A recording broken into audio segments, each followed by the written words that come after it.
La humanidad está llena de situaciones lamentables que son totalmente repudiables, son casos de injusticia, de gran injusticia.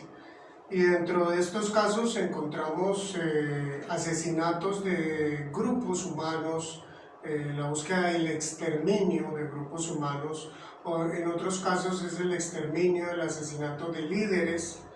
En fin, hay muchos casos a lo largo de la historia y podemos recordar, por ejemplo, allí en Roma, en el inicio del cristianismo, en el Coliseo Romano fueron asesinados muchos de los primeros cristianos, fueron llevados a las fieras. También encontramos un poco más adelante el exterminio y la aniquilación de los cátaros al sur de Francia. También el asesinato que hubo de cristianos en Francia, exactamente en París, la llamada Noche de San Bartolomé, con el asesinato de los hugonotes. También el asesinato de muchos anabautistas durante varios siglos. Y un poco más hacia el presente podemos recordar el exterminio que se intentó hacer del grupo del pueblo judío allí en Alemania en la Segunda Guerra Mundial por parte de Hitler. También en Rusia el intento del exterminio de la disidencia de los opositores del régimen de Stalin. Igualmente el intento del exterminio del pueblo armenio en Turquía.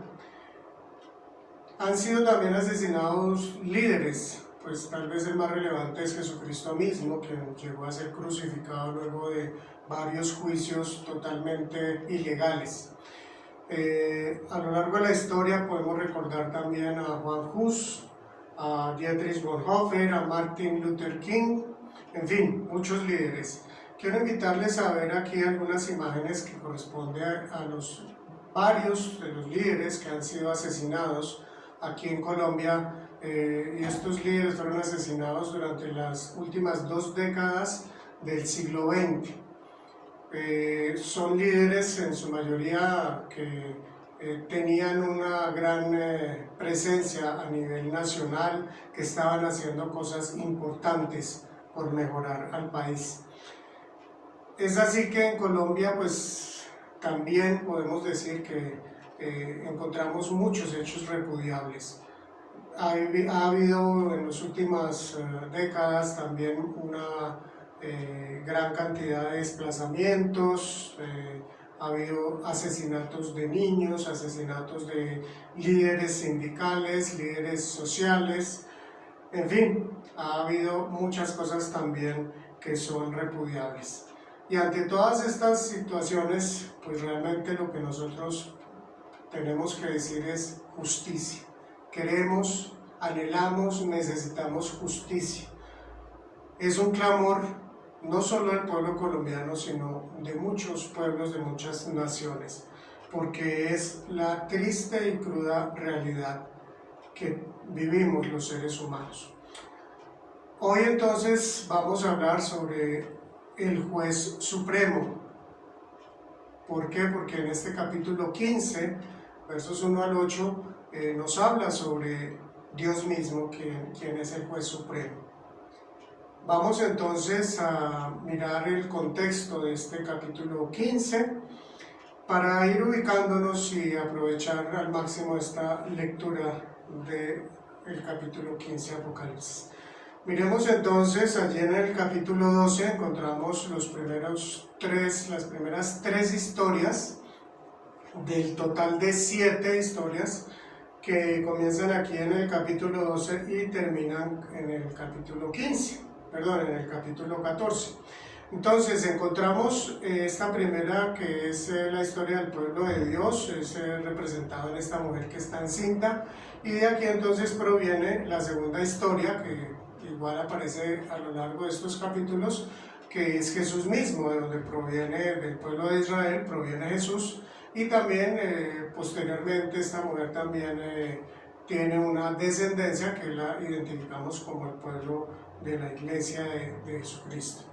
Luego viene entonces ya la tercera historia, que es Satanás, el dragón de 7 cabezas, Y posteriormente, ya en el capítulo 13, encontramos las siguientes dos bestias. La primera es el anticristo, que también tiene sus 7 cabezas y 10 cuernos. Aquí un pequeño paréntesis para también tener presente que el anticristo no, aunque muchas veces se ha interpretado y podemos caer en esa interpretación que es un personaje, también es importante tener presente que cabe la interpretación de que sea una entidad, una organización. ¿Por qué? Porque aquí nos habla de 10 cuernos y más adelante lo vamos a ver en Apocalipsis, nos aclara que estos 10 cuernos son naciones, son reinos que son opuestos a Dios y opuestos al pueblo de Dios. Entonces podía ser una entidad, una organización.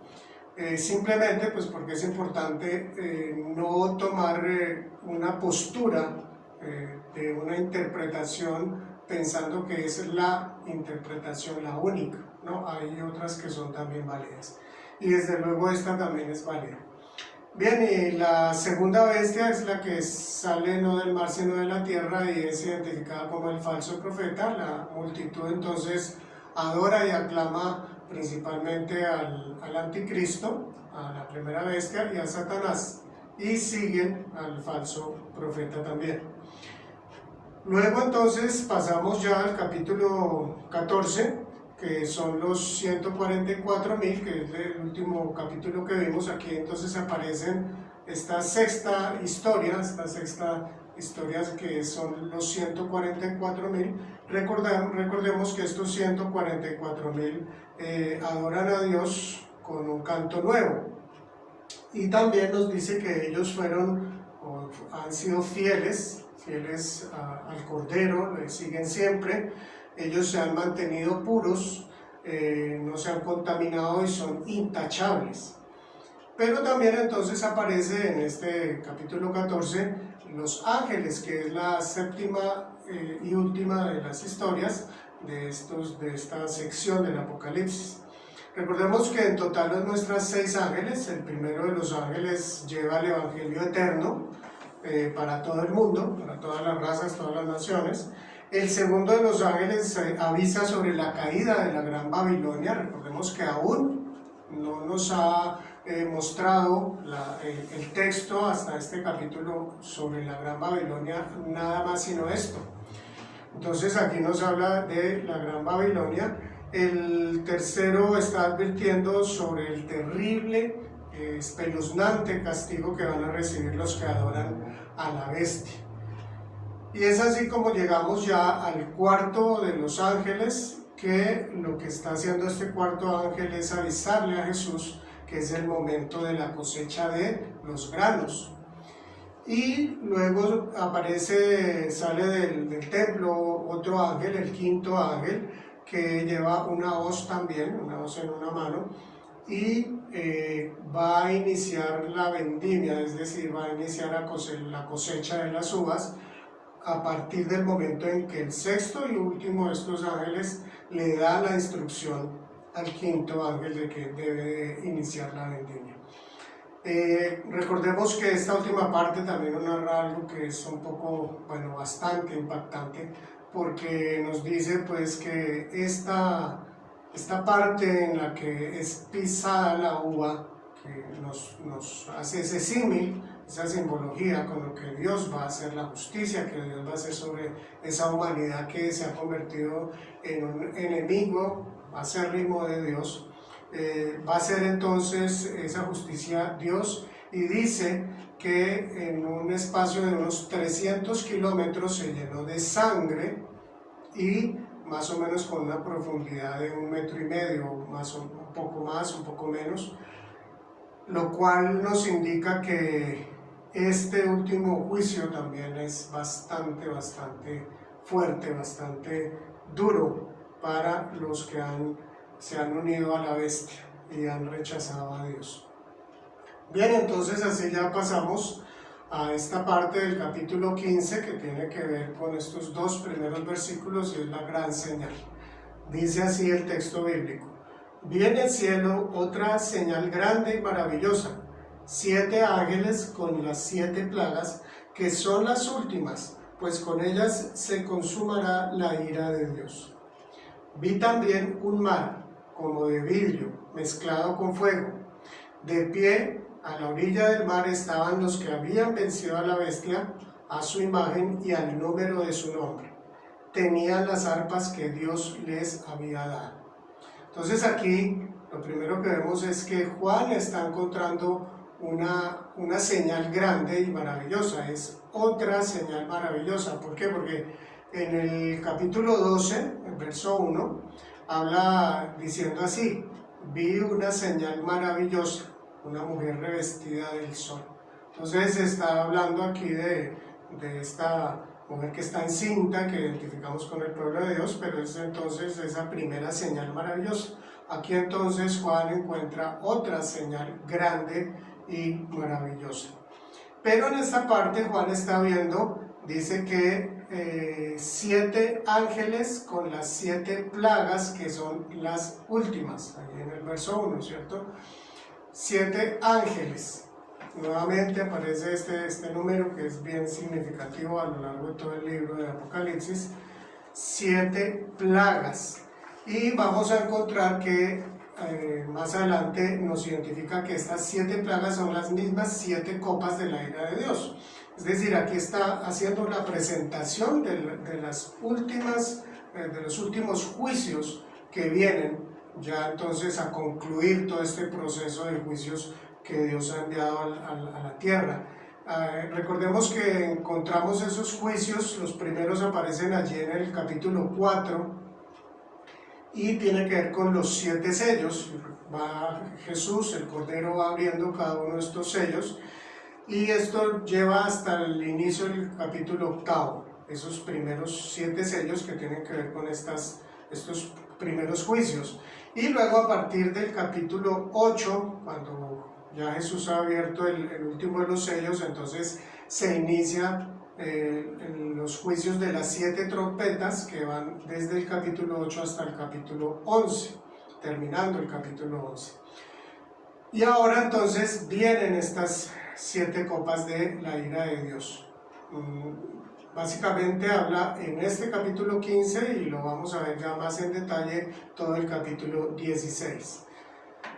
Y en esta ocasión entonces, al no llamarle juicios sino plagas, pues nos recuerda lo que Jesús hizo en el pueblo, con el pueblo egipcio para liberar al pueblo de Israel. Recordemos que Dios envió entonces 10 plagas sobre el pueblo egipcio debido pues a la misma dureza del faraón. Esto lo encontramos en Éxodo capítulo 14. También encontramos que aquí al hablarnos pues, de este detalle del mar, en el capítulo 4 también nos habla de otro mar. Dice así, capítulo 4 de Apocalipsis, versos 5 y 6, dice que delante del trono había algo parecido a un mar de vidrio como de cristal transparente. Entonces, si bien allá en Éxodo, al final de estas plagas y de liberar Dios al pueblo de Israel, llegan al Mar Rojo y Dios los libera, les permite, les hace el milagro para que ellos puedan cruzar el Mar Rojo y finalmente llegar a la libertad. Aquí también nos muestra un mar más parecido a lo que nos está narrando este capítulo 15, porque nos habla de este mar de vidrio como de cristal transparente. Pero aquí en este primer versículo este versículo 2 nos está hablando de que ese mar también está mezclado con fuego, y el fuego es símbolo del juicio de Dios, y pues desde luego tiene todo el sentido, ya que es el momento en que Dios va a llevar su juicio, sus últimos juicios ya definitivos sobre la humanidad. Nos dice este verso 2 que a la orilla de este mar están los que vencieron a la bestia, los que habían vencido, dice no solo la bestia, sino hay nombre, dice a la bestia, a su imagen y al número de su nombre. Entonces estos creyentes son personas que no habían aceptado la adoración a la bestia. Son entonces personas muy valientes que no hicieron lo que se hizo la gran multitud. Recordemos allí en Apocalipsis 13 lo que hace la multitud. Ellos dicen, ¿quién como la bestia? ¿Quién puede combatirla? Así que de este verso 2, muy importante ver que sí hubo un grupo de personas que vencieron a la bestia, la combatieron y la vencieron. ¿Y cómo la vencieron? Pues desde luego fue entregando sus vidas, fueron martirizados. Entonces estos creyentes que a los ojos de la humanidad, así como sucedió también con Jesús, que cuando Jesús fue crucificado, llevado a la muerte, prácticamente la gran mayoría Jesús fue derrotado. En este caso, seguramente al ver que los creyentes eran asesinados, pues muchos dijeron, fueron derrotados. Es mejor estar de este lado de la bestia y no perder la vida. Pero resulta que aquí lo que nos muestra la palabra de Dios es lo mismo que pasó con Jesús. Que estos creyentes, al entregar su vida, realmente vencieron a la bestia, a la que nadie podía combatirla. Es algo bien importante entonces entender de esta forma cómo estos creyentes en los últimos tiempos enfrentan a la bestia y la vencen. Bien, pasemos entonces a la segunda parte. El nombre es Los Vencedores. Bueno, miremos esta imagen. Esta imagen, pues bueno, nos muestra ese piso, ese suelo como de cristal, pero también con fuego, bastante difícil, ¿no? Como ilustrador plasmar todas estas imágenes. Vemos aquí a estos 7 ángeles que llevan cada uno una vasija, representando cada una de estas plagas de la ira de Dios. Y luego más adelante vamos a ver pues que, como ya les dije, las plagas realmente son las copas de la ira de Dios. Al lado de allá no es muy detallado, pero seguramente es lo que el ilustrador quiso plasmar. Al lado de allá se encuentran pues los que vencieron a la bestia. Bueno, entonces ahora sí pasemos a estos textos del verso 3 y 4. Los vencedores adoran. Entonces nos continúa pues la historia respecto a estos vencedores. Bueno, llamó la atención terminando en la parte del verso 2 que dice, tenían las arpas que Dios les había dado. Dios mismo les entregó unas arpas a estos vencedores. Y entonces aquí el verso 3 continúa diciendo, y cantaban el himno de Moisés, siervo de Dios, y el himno del Cordero. Grandes y maravillosas son tus obras, Señor Dios Todopoderoso, justos y verdaderos son tus caminos, Rey de las naciones. ¿Quién no te temerá, oh Señor? ¿Quién no glorificará tu nombre? Solo tú eres santo. Todas las naciones vendrán y te adorarán, porque han salido a la luz las obras de tu justicia.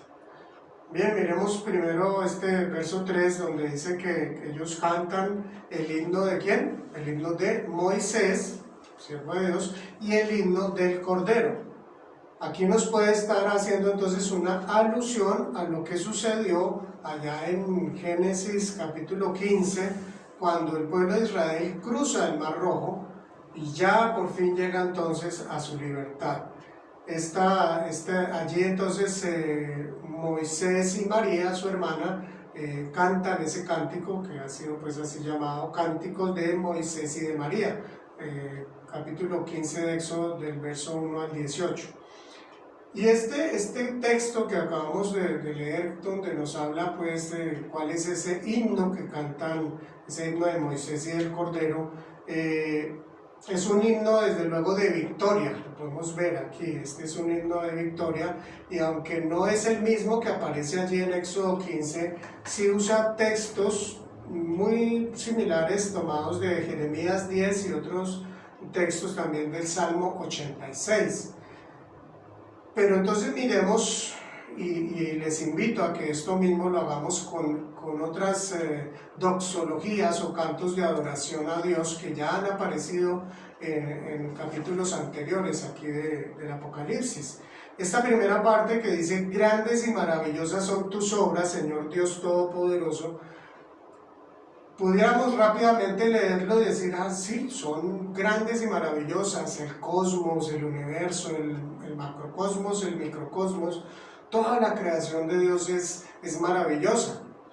Pero si miramos aquí el contexto, realmente el contexto de este himno es un contexto de juicio. Así que estos que han vencido están adorando a Dios. Lo están adorando y están adorando ese obrar de Dios en medio de esta situación en que Dios ya ha iniciado los juicios, pero llega entonces al culmen, a la parte final de estos juicios. Entonces, el poder de Dios no es muy grande, no es lo que dice aquí, el poder de Dios, uy, qué poder de Dios tan grande, no, es ilimitado el poder de Dios. Por eso dice todopoderoso, no dice muy poderoso, sino todopoderoso. Es decir, que a Dios le pertenece todo el poder. Bueno, después entonces, aquí encontramos que nos habla de: justos y verdaderos son tus caminos, Rey de las naciones. Y cuando vemos esto, con respecto al anterior, desde luego tiene total continuidad. Y aun cuando el verso 1 nos hablaba de la ira de Dios, los que han vencido entonces lo están exaltando por esos justos juicios. Dice: justos y verdaderos son tus caminos. Justos y verdaderos son los caminos de Dios. Dios es además el Rey de las naciones. Aquí entonces encontramos que nos dice esto, el Dios Rey de las naciones, terminando el verso 3. Algunos otros manuscritos han usado otro término que se traduce como santos, así que Rey de los santos también es algo que está bien traducido, lo encontramos en la Reina Valera, pero aquí en esta nueva versión internacional está hablando Rey de las naciones. Incluso hay otros textos que también está traduciendo como Rey de los siglos, y desde luego pues Dios es también el Rey de los siglos.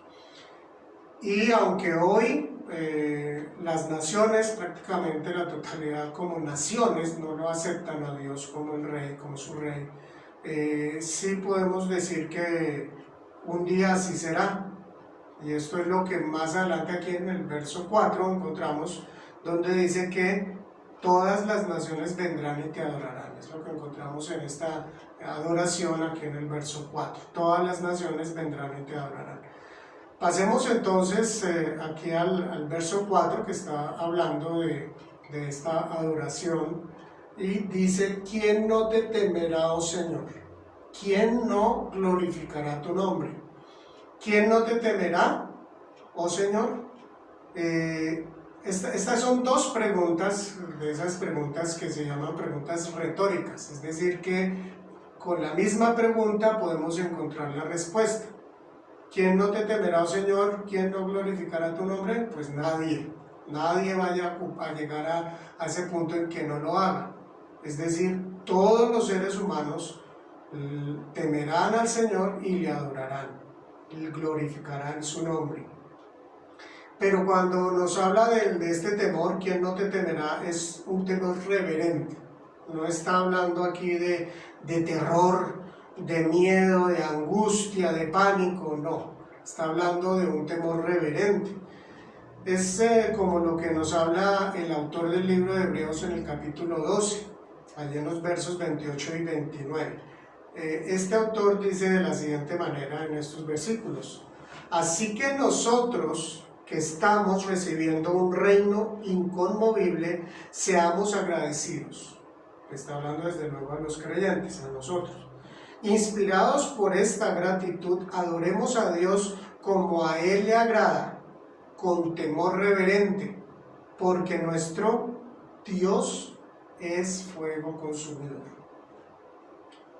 Dios es fuego consumidor, y está tomando un texto de Deuteronomio 4:24, pero nos está entonces llamando a adorar a Dios con ese temor reverente.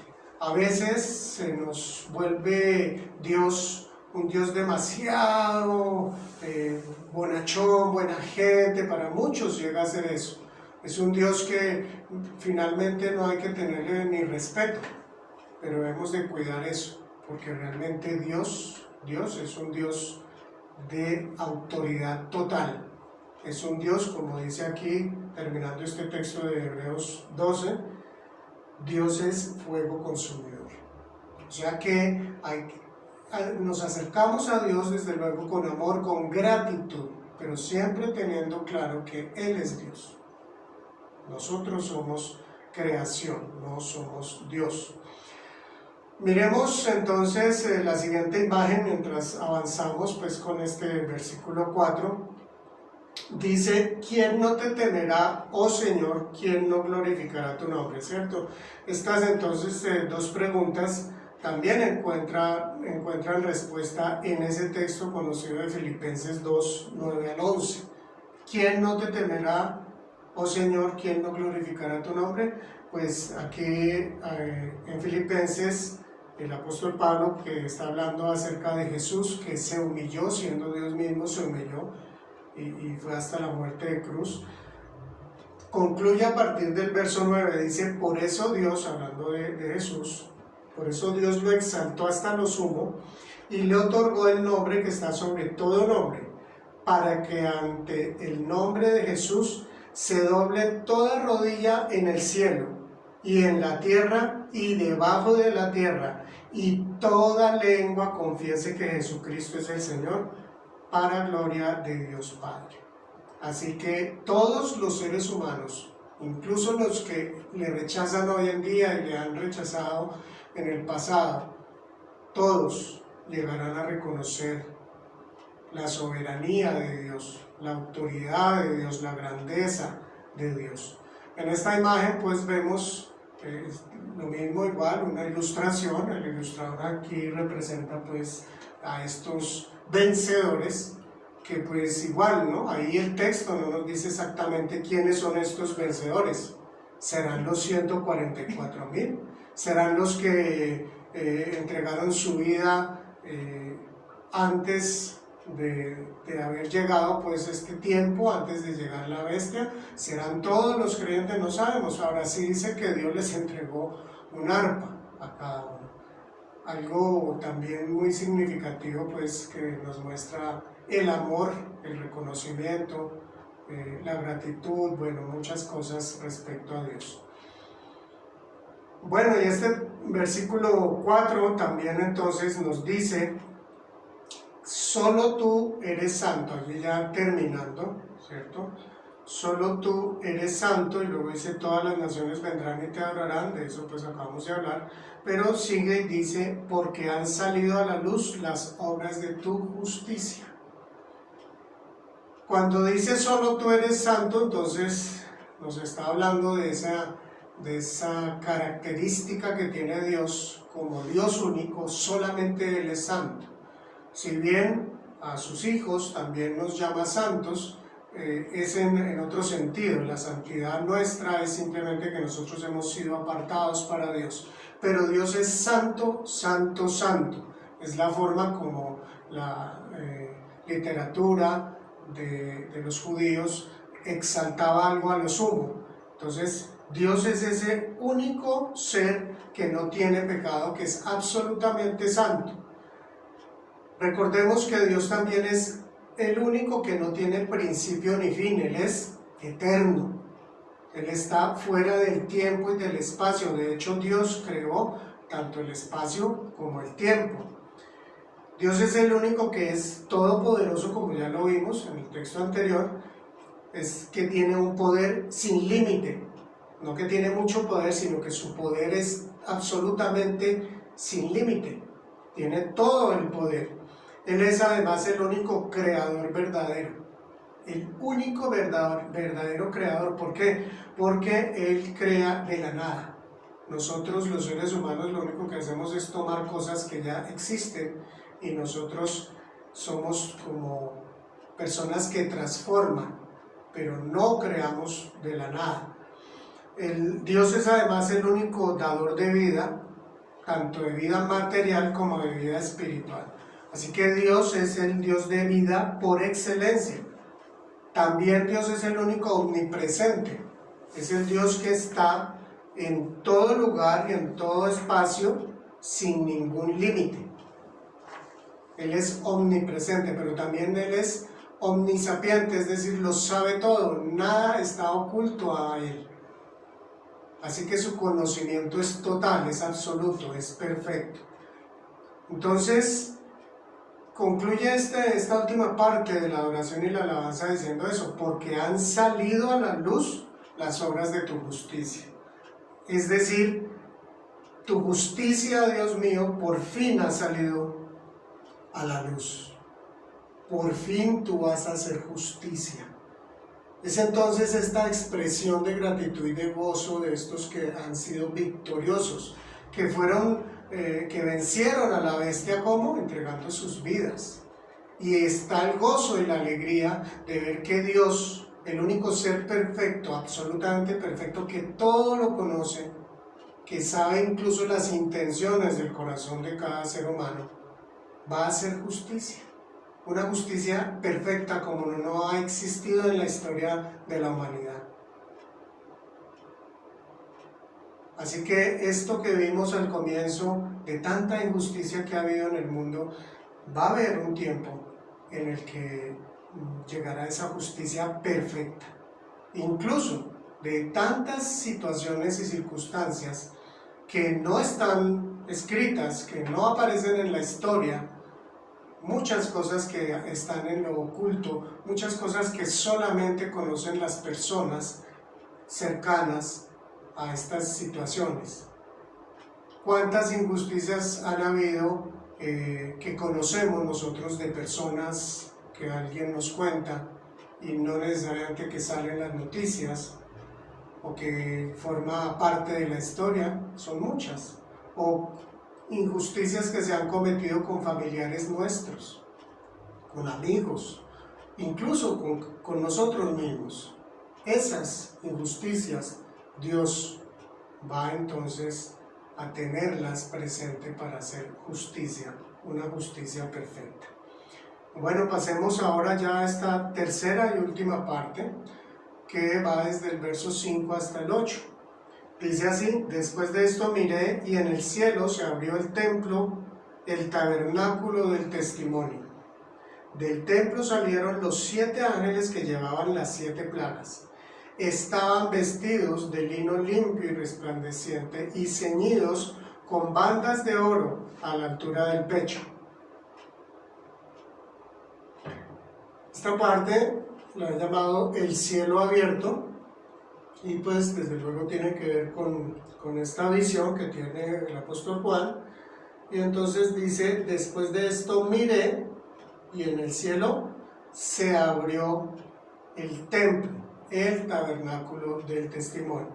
Entonces aquí Dios abre su templo y es como mostrando que Él quiere pues que todos vean que Él es el que está obrando en ese momento, que Él va a hacer esa justicia en el mundo. Ya no solamente va a estar enviando juicios, son juicios definitivos, como vimos ya los anteriores, los sellos y las trompetas, no fueron como lo conoceremos a partir del siguiente capítulo, como estas 7 copas de su ira. Miremos que en Apocalipsis 6, 15 al 17 nos dice lo siguiente: que los reyes de la tierra, los magnates, los jefes militares, los ricos, los poderosos y todos los demás, esclavos y libres, se escondieron en las cuevas y entre las peñas de las montañas. Todos gritaban a las montañas y a las peñas: caigan sobre nosotros y escóndanos de la mirada del que está sentado en el trono y de la ira del Cordero, porque ha llegado el gran día del castigo. ¿Quién podrá mantenerse de pie? Fíjense que este texto aparece en el capítulo 6.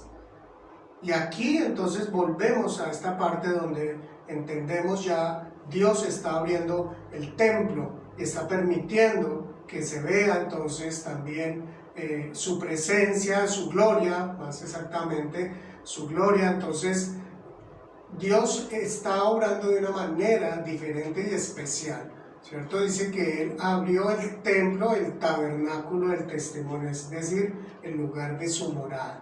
Y llama la atención que aquí en este texto que acabo de leer de Apocalipsis 6, todos están viendo y están atemorizados porque están viendo a Dios con su ira, al Cordero también con su ira, y por eso desean morir, desean ser aplastados por las montañas. Allí en el verso 6 nos dice que del templo salieron los 7 ángeles, nuevamente pues estos 7 ángeles llevando las 7 plagas, pero miremos que llama la atención, describe cómo van vestidos. ¿Qué dicen? Que van vestidos de lino limpio y que a la altura del pecho, entonces tienen ceñida una banda de oro. Esto llama la atención porque aparece algo muy similar en el capítulo 1, si recordamos, del libro de Apocalipsis, capítulo 1, en el verso 13 dice: en medio de los candelabros estaba alguien semejante al Hijo del Hombre, sabemos que Él es Jesús, ¿cierto? Vestido con una túnica que le llegaba hasta los pies y ceñido con una banda de oro a la altura del pecho. Esto nos habla pues de esas vestiduras, representan la autoridad que Dios ha delegado en estos ángeles. Llevan esa vestidura muy similar a la que llevaba Jesús aquí en este capítulo 1. Bien, pasemos ahora ya a los últimos 2 versículos, en esta última parte de el cielo abierto. Dice: uno de los 4 seres vivientes dio a cada uno de los 7 ángeles una copa de oro llena del furor de Dios, que vive por los siglos de los siglos. El templo se llenó del humo que procedía de la gloria y del poder de Dios, y nadie podía entrar allí hasta que se terminaran las 7 plagas de los 7 ángeles. Bien, así concluye este texto del capítulo 15 de Apocalipsis. Miremos entonces respecto a estos últimos 2 versículos algunos detalles. ¿Quién es el que entrega entonces aquí las copas a los ángeles? Dice que uno de los 4 seres vivientes. ¿Cuál? No lo dice, no lo aclara. Recordemos el de esos 4 seres vivientes que aparecen allí desde el capítulo 4, y en este momento vuelven a aparecer y están entregando esas copas. Al parecer Dios mismo les ha delegado esta tarea de entregarle esas copas de la ira. Aquí dice a los 7 ángeles una copa de oro llena del furor de Dios, llena. Entonces, al parecer, desde luego, si decimos llenas, que está ya hasta el borde, es una forma desde luego figurada, pero Dios entonces tiene establecido un límite y ha llegado ya la humanidad al límite, al colmo de su maldad y de su pecado. Entonces Dios delega a este ser viviente, pues también llama la atención ese nombre, ¿no? Que está lleno de vida, pleno de vida, pudiéramos pensar también que ama la vida, y entrega entonces esa copa de la ira, de esa copa llena del furor de Dios, y dice: quien vive, Dios, quien vive por los siglos de los siglos, el eterno, el que lo conoce todo, el que lo ha sabido todo, el que a lo largo de la historia de la humanidad, yo me imagino así, se ha ido llenando poco a poco cada una de esas copas y ha llegado ya el momento entonces límite para la humanidad. Y el verso 8, les invito a mirar esta imagen pues que nos representa algo así como lo que está pasando en este momento, que Dios abre ese templo y entonces se manifiesta allí esa gloria de Dios. Dice el verso 8, el templo se llenó del humo que procedía de la gloria y del poder de Dios. Entonces es esa manifestación de la gloria de Dios y nadie podía entrar allí hasta que se terminaran las 7 plagas de los 7 ángeles. Recordemos que algo similar pasó allí en Éxodo 40:35 cuando Moisés termina ya el tabernáculo y entonces dice así, Moisés, porque la presencia de Dios se hace presente, dice así, Moisés no podía entrar en la tienda de reunión, es decir, al tabernáculo, porque la nube se había posado en ella y la gloria del Señor llenaba el santuario. Y en 1 Reyes 8, 10 y 11, cuando Salomón inaugura el templo para Dios aquí en Jerusalén, dice, cuando los sacerdotes se retiraron del lugar santo, la nube llenó el templo del Señor y por causa de la nube los sacerdotes no pudieron celebrar el culto, pues la gloria del Señor había llenado el templo. Así que la sola gloria de Dios ya representa ese poderío que Él tiene, esa grandeza de Dios. Así que este ya es un tiempo diferente, es un tiempo, el tiempo ya final.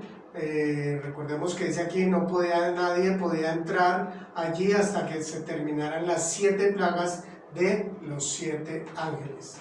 Este es el momento entonces en el que todos gritan, todos estos poderosos, como leíamos en Apocalipsis 6, todos gritaban a las montañas y a las peñas, caigan sobre nosotros y escóndanos de la mirada del que está sentado en el trono y de la ira del Cordero, porque ha llegado el gran día del castigo. ¿Quién podrá mantenerse en pie? Este es entonces el final de este capítulo 15, que nos muestra pues de una manera también un poco más clara cómo el libro de Apocalipsis no es un libro que narra en forma específicamente lineal toda la historia pues del final de los tiempos, sino que es una revelación circular progresiva. Este texto que aparece en el capítulo 6 viene aquí entonces a tomar una claridad mayor ya en el capítulo 15, y así pasa pues con varios de los textos del Apocalipsis. Entonces, todo este texto nos recuerda pues que Dios va a hacer justicia, que Dios es ese juez supremo que va a hacer una justicia perfecta, total, absoluta, sin ningún exceso, sin ninguna carencia. No le va a faltar ni le va a sobrar justicia. Así que pienso cuando leo textos así, es motivo de gratitud y de esperanza. Porque si tú has vivido en tu vida momentos de injusticia, que es muy seguro que así es, en Colombia han pasado muchas injusticias y muchos colombianos las hemos vivido, podemos pensar y darle gracias a Dios, pensar y descargar ese dolor, esa tristeza y decir gracias Señor porque tú vas a hacer justicia. Vamos entonces a pasar a estas últimas 4 conclusiones. La primera nos dice: si hemos puesto toda nuestra fe y esperanza en Jesús, no tememos a la muerte. Es algo en lo que debemos de seguir trabajando como creyentes. Hay algo mayor y superior a esta vida, y es serle fiel al Señor en las circunstancias que sean. Y si es preciso entregar nuestra vida, es preciso entregarla. Pero entonces la segunda conclusión nos dice: morir en Cristo, aun cuando sea por martirio, es derrotar contundentemente a Satanás. Fijémonos que aquí nos habla que derrotó a la bestia, que derrotó a esa imagen, que derrotó a su nombre, en fin, absoluta, total derrota de Satanás con la muerte. del creyente. Tercera conclusión nos dice que morir en Cristo es tener nuestra eterna victoria asegurada. Es una victoria no pasajera, es una victoria eterna que la tenemos segura en Cristo Jesús, porque el Señor venció a la muerte en la cruz. El Señor nos ha dado esa victoria a sus hijos, a los creyentes. Y cuarta y última conclusión nos dice: Dios es amor, pero también fuego consumidor, por lo tanto, Él va a hacer justicia, por lo tanto, hará justicia sobre toda injusticia. El Señor, como algunos dicen, no se va a quedar con nada guardado, no se va a quedar con ninguna injusticia sin hacerle justicia. ¿Por qué? Porque Dios es el Dios de justicia, de amor, de paz, de misericordia. En Él lo tenemos todo. Te animo entonces a que tengas siempre presente que ese es nuestro gran Señor, nuestro Salvador, Jesucristo. El Señor te bendiga.